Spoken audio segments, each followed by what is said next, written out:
آباد سے خبر شامل کرتے ہیں۔ طاہر مغل کی رپورٹ کے مطابق ایبٹ آباد پولیس کی بروقت کارروائی 3 سیاح بحفاظت بازیاب ڈی آئی جی ہزارہ ناصر محمود ستی کی خصوصی ہدایت پر ڈی پی او ایبٹ آباد ہارون رشید خان کی نگرانی میں ایبٹ آباد پولیس نے بروقت کارروائی کرتے ہوئے گلیات کے معروف سیاحتی مقام میرا جانی ٹاپ پر راستہ بھٹکنے والے 3 سیاحوں کو بحفاظت تلاش کر لیا۔ تفصیلات کے مطابق زاہد والد عمر شہزاد، خانزادہ شاہان والد نصیر علی خان اور عمر والد محمد احمد ساکنان ملتان موافقہ 9 جنوری کو سیر و سیاحت کے دوران برف باری، پہاڑی اور دشوار گزار راستوں کے باعث راستہ بھول گئے تھے۔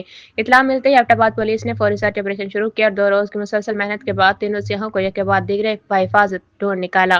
بعد ازاں سیاحوں کو محفوظ مقام پر منتقل کر دیا گیا۔ سیاحوں نے خیبر پختونخوا پولیس کی پیشہ ورانہ صلاحیتوں، فوری امدادی کارروائیوں کو سراہا اور شکریہ ادا کیا۔ ایبٹ آباد تھانہ بگنوتر ایڈیشنل ایس ایچ او سردار الطاف، ایبٹ آباد ڈی ایچ کیو پولیس چوکی سے کانسٹیبل ارشد خان زخمی سیاح عمر احمد کی ایبٹ آباد ڈی ایچ کیو اسپتال میں دیکھ بھال کرنے میں مصروف۔